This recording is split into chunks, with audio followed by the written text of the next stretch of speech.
The Virginia Cable Telecommunications Association and your local cable provider presents Cable Reports.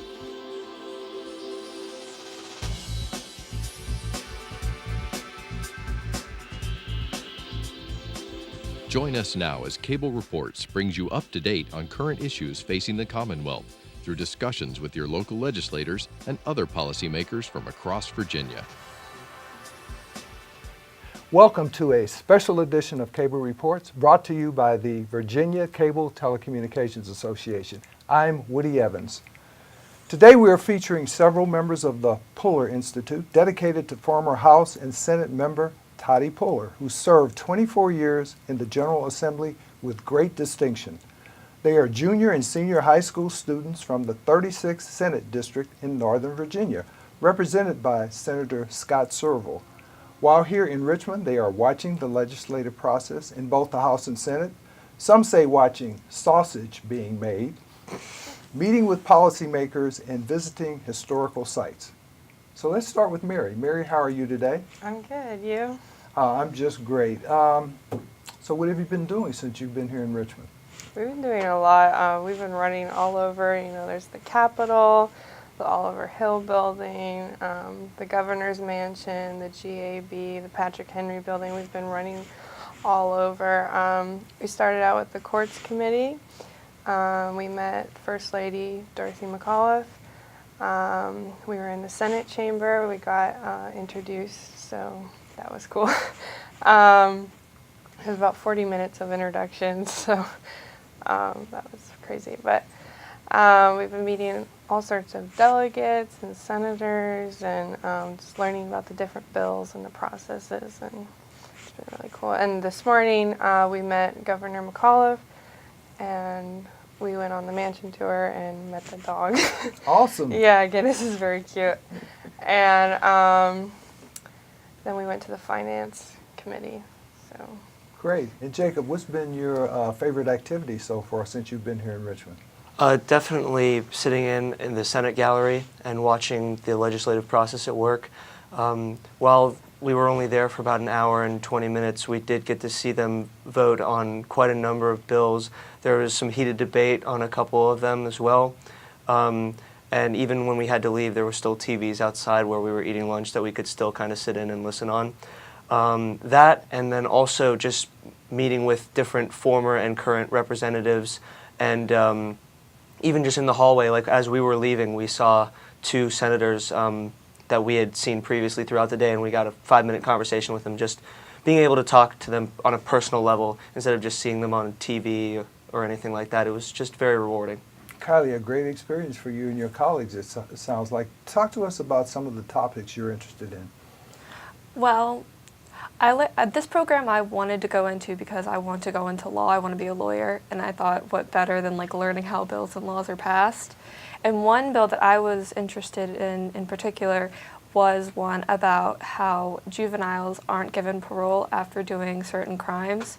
And that was something that we were trying to get changed. And just watching everyone debate on that bill, and all the bills really, just hearing so many incredibly intelligent people talk about it, it was an amazing opportunity.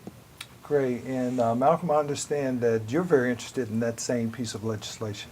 Yes, I thought the fact that juveniles themselves, getting such long sentences and not getting parole was wrong, and them trying to get after 25 years, get a parole review, see if they've rehabilitated, and I thought that was a good idea. Great. And Mary, where do you attend school? West Potomac High School. Tell us a little bit about West Potomac. It's a fun school. We have lots of different opportunities and classes. One of my most rewarding experiences is being part of the academy at West Potomac. I did pharmacy last year and medical assistant. They have lots of career jobs, like classes, so you can learn about a trade, and they have AP courses, so there's lots of opportunities and a lot of diverse population, so you get to learn about different people and different cultures, and it's just been fun experience. Great. And Jacob, what got you interested in this institute? So my next door neighbor is Tim Kaine's chief of staff. From a young age, right when I moved in with next to them, I've been kind of exposed to this this line of work, if you want to say. And so basically, I worked on Tim Kaine's senatorial campaign in 2012. I had met Senator Sorville before, and so just through other students that I had known who had done this as well, and my experiences knowing the senator and my neighbor, that's what got me interested. Great. And we all learn in civics class when we were youngsters how bills are made. What has impressed you, Kylie, since you have been here about the legislative process? How complicated it is, really. I mean, you don't really get to get up close and personal with the process unless you're there. And just how many people are involved in the process, I think it's incredible, honestly. And Malcolm, what about you? What school do you attend, and what has impressed you about the legislative process? I attend Forest Park High School, and what most impressed me was probably it takes a long time to first get these bills ready to go, and the debates that they do, that was most impressive to me. Now here's a question for you, Mary. You may have noticed, if you have attended any subcommittee meetings, which are held very early in the morning, that there are no recorded votes. I don't know if you've experienced that yet. Have you? Yeah, they were talking about, like, some of the senators were talking about how frustrating it is that it's not recorded votes and their bills just get killed there. Yes, they do. Do you think that's something that needs to be changed, Jacob? We never attended any of those early meetings. We did sit in on 2 committees where there was reviews of larger, more broad-based. But it does seem like a bit of a complicated problem, and I think that it would be very frustrating if you were never present or if you didn't have any real say in your bill being voted PBI or being killed in subcommittee like that. So yeah, I think something could be changed there to make it more Gosh, you've impressive. used an acronym, PBI. What does it mean? It means pass by indefinitely, so that means that the committee will recommend that they just will not deal with it anymore, so they're technically killing the bill. So, Kylie, what committees have you attended? Do you recall? We're in on the finance committee, which that was really it was very interesting, but it was also very complicated. So, but it was a really great experience to be in on.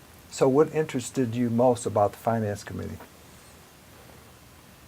That may be a tough question to answer, I know. It deals with a lot of money issues, but what was part of the discussion, if you remember? Well, the Finance Committee, money is such a huge topic when it comes to legislation, and I think that was what was interesting, is because everything kind of, in a way, goes back to money. And everything is kind of centered around money, and that's kind of what the whole government is centered around. So kind of seeing that put into action, that was, I think, the coolest part. And you've probably heard a little bit about the budget negotiations that are going on, Malcolm, and the fact that teachers are a little bit upset that they may not get a pay raise. I'm sure that you've seen a lot of teachers and other state employees in the halls who are lobbying their members of the General Assembly on those issues and others. Yes, actually, my teacher, Miss Judd, she does a lot of that work. She tries to get teachers higher pay due to the fact that, I mean, they're educating our youth, the people of tomorrow. So I think that is an important issue. So what kinds of issues have you noticed here that deal with high school students? Has there been anything here that has drawn your attention to those kinds of issues, Mary? Well, I know that we've all mentioned issues that are personally important to us. But as for high school, there are issues like education, and we met with the Secretary of Education, Mrs. Trent, and we're talking about nutrition in the schools and certain class requirements and testing requirements. They've gotten rid of some SOLs, and it used to be just test after test after test, but they've lightened that now, and they're trying to get better nutrition in there, so that like affects us in our day-to-day life. But then there's also issues that when we go on to higher education, the amount of student debt is massive. In Virginia, it's $30 billion of student debt, and it's hard for people to find jobs, and that's like a concern for our future. Great. And Jacob, Mary just mentioned the standards of learning. I think that all of you have been subject to those kinds of tests. There are only 2 members of the General Assembly, by the way, one in the Senate, one in the House, who's ever had to take a standard of learning exam. So it may not be that easy for members to identify with those issues, but they've also been talking about things like dual enrollment for high school students in some of our community colleges. Do you think that's a good idea? Oh, of course, yeah. The more advanced courses that you can start taking from a younger age, the better. And also, as Mary was saying, the less tests that you need to, the less standardized tests that you need to take, the better as well. So another thing that Secretary Trent was talking about is the high school redesign that they're going to start implementing in 2018, where it's going to be more career and specialization based, so that students can pick and choose a certain type of class that they want to start taking, and then they can follow through that, so that when they get to college, it's not as big a decision as what they want to do. They kind of already have an idea of what really interests them. And Kylie, those kinds of costs, the higher and higher tuition cost of higher education, I assume, are things that concern you and your parents, obviously. Oh, definitely. I mean, college tuition costs are so much higher than they used to be. I mean, I was talking to Senator Suravel about it, and he was talking about when he went to college, it was like $8,500, and now it's up to $40,000. And so students are trying to get scholarships and grants, and it's just added stress to the college application and college process. And Malcolm, I noticed that the Puller Institute requires all of you, once you return, to give a 10-minute presentation on a topic of your choice. Have you selected anything yet? Yes, I think I'm going to go with, it's not on education, but it's on the law of left lane passing, because that is a law and you must follow it, but it's never enforced. And it truly would, if it was enforced and followed, it would clear up traffic and cause a lot less accidents, and that's what I think I'm going to do right on. Mary, what about you? Have you given much thought to the topic you want to address? Yeah. So those in the special education program, like those with mental disabilities, you know, they graduate when they're 21 often, and a lot of times after that, you know, they have problems transitioning to life, and so many families are forced to have to put them in a hospital in Virginia, but instead they can be given money to keep them in their families and in their communities, and teach them like skills like just being able to dress themselves or be able to eat, and just other like transitioning into life after school. And unfortunately at the state level that money's being cut, so I want to be able to, you know, just get that funding for those families so they're able to keep, you know, their family within their family. You know? Great. Jacob, we've got about 20 seconds left, so let's hear from you very briefly. Okay, on the bill idea. Yes. So I was going to do something with higher education to help recent graduates who stay and work in Virginia.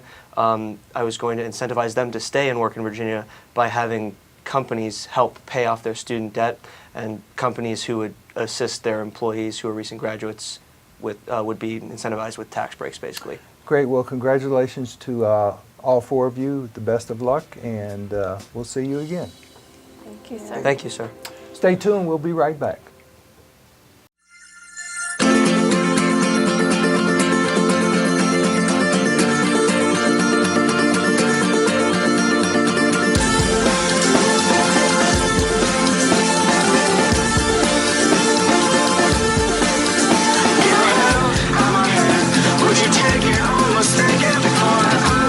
And you hold it without waiting. All lost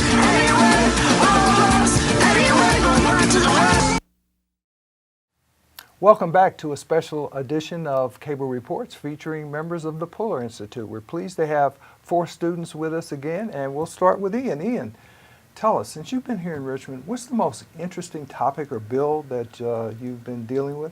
So we saw 2 bills that really intrigued me. First off was parole for juveniles, how serious crimes where they might, serious felonies such as capital murder, where they might go life without parole and they just basically sit in jail from the age of 8 or 17 to whenever their time comes.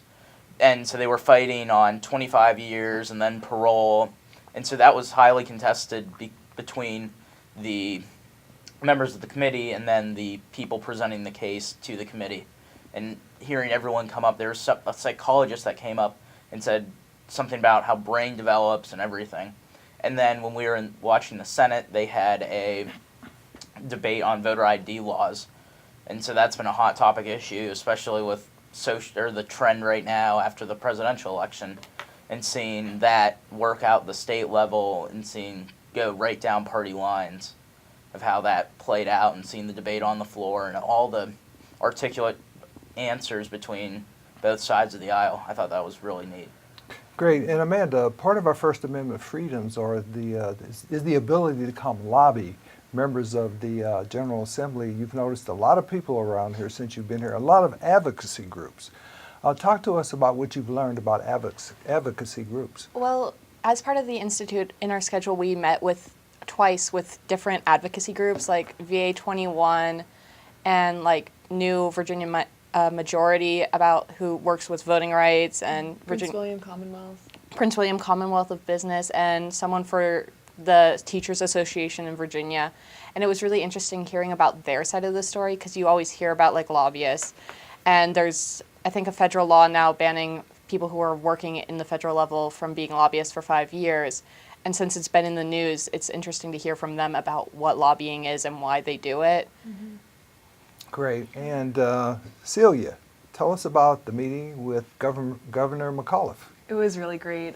We got to meet him this morning over the library building. It was really interesting to meet him. We thought it would only be about 10 minutes, but then he stayed and he answered our questions, and he really talked to us about his policy and his favorite parts of the job, and it was really interesting to get to meet him. He was really engaged. Yeah, he was really easy to talk to. So you were there. Talk to us about some of the things he discussed regarding his policy, if you recall. I think he's very proud of the civil rights initiatives and laws he passed. It seemed to be something he felt really strongly about. He calls himself a big proponent of the economy, but you can also tell that he really cares about the individual people as well as the economy as a whole. Mm-hmm. And besides meeting with the governor, I know you've done a lot of other interesting things. Talk to us about that. Well, we got to sit in the courts committees, listen to laws being proposed as well as being voted on. We got to see a courts session. We got to meet with a lot of senators, and I think that was a really good experience. Yeah. You get to see the people they are, not just from afar, but get in up close and really see what kind of people they are. Right. I think most people are surprised at how hard these members work every day. They're in subcommittee meetings at 7 a.m. They work late at night. Have you been impressed with that, Ian? Well, I'm just impressed that they can go for 20 plus years and do it year after year.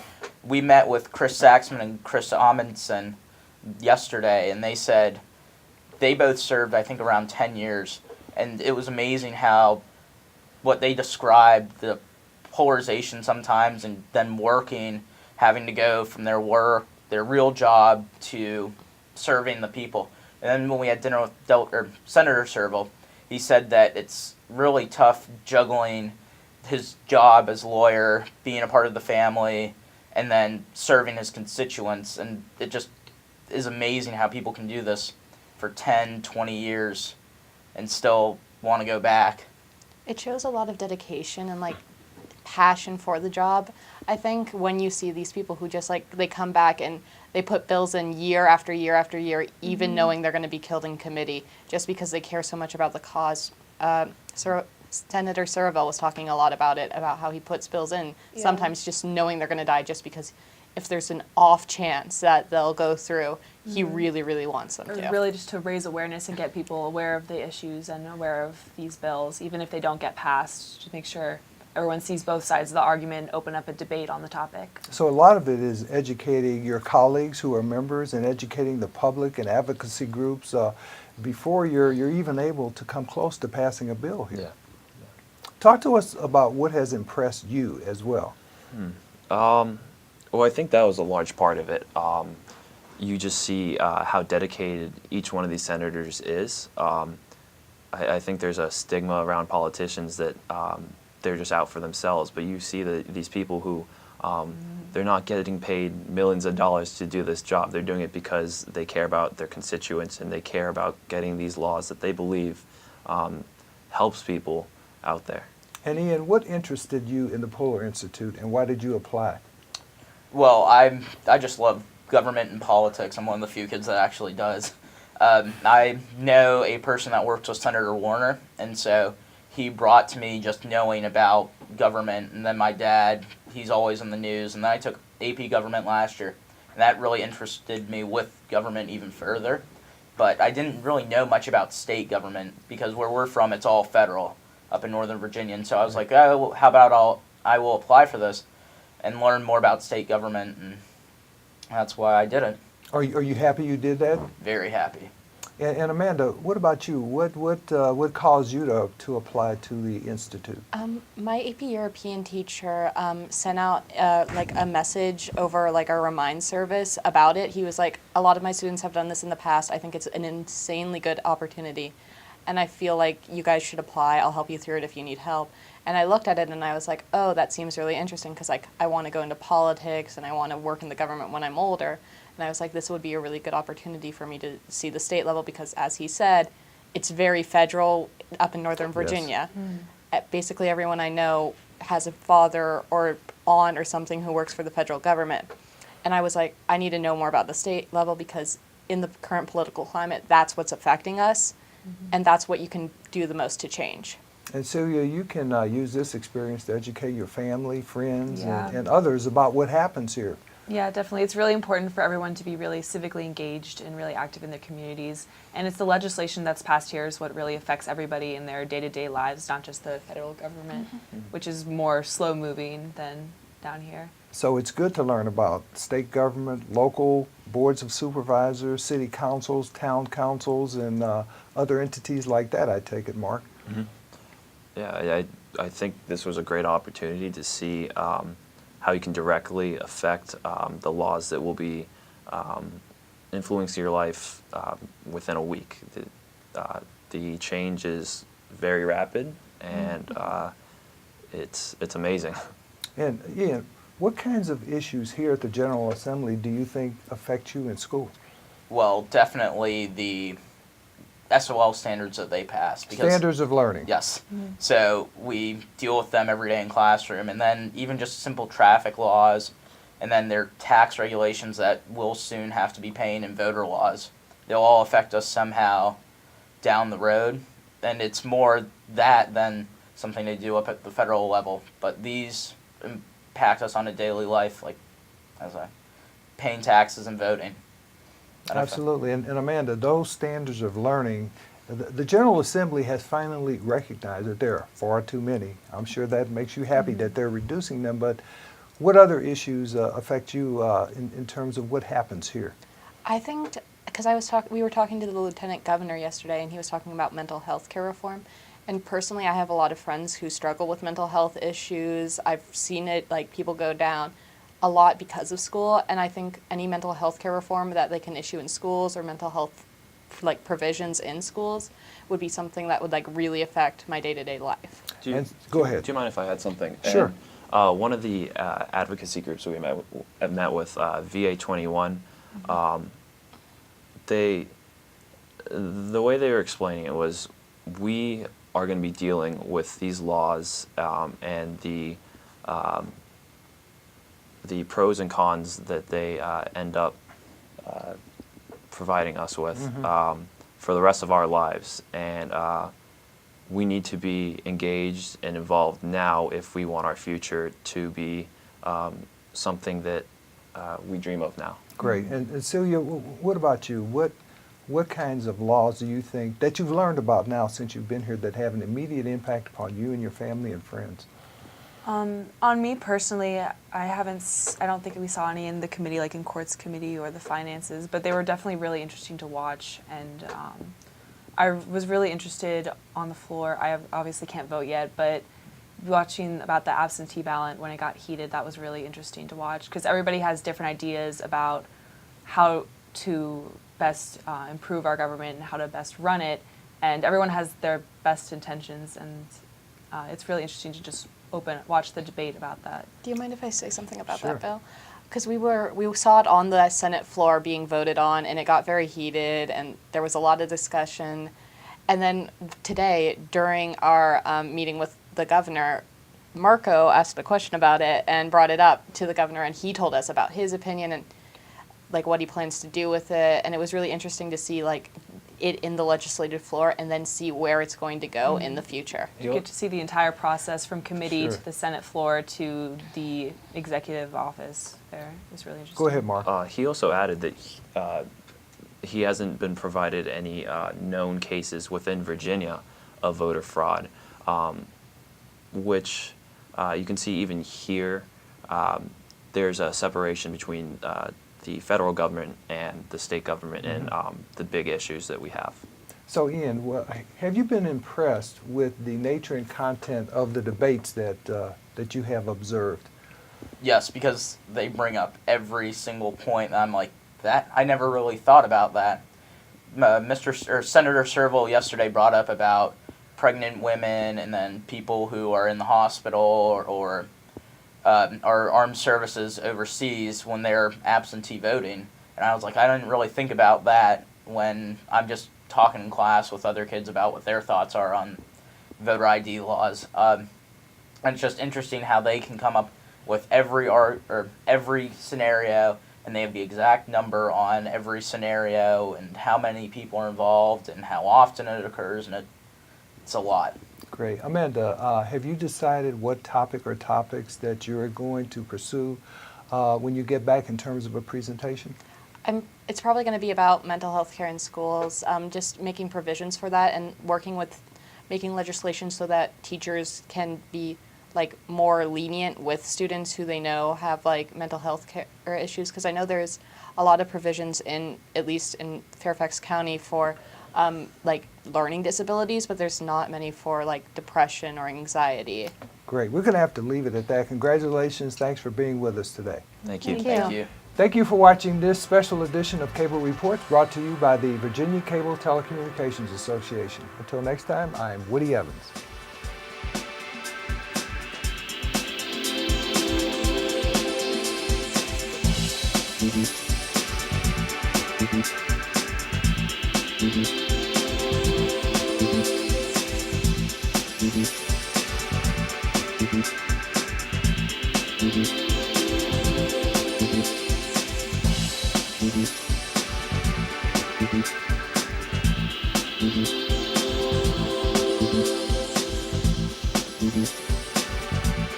Mm-hmm.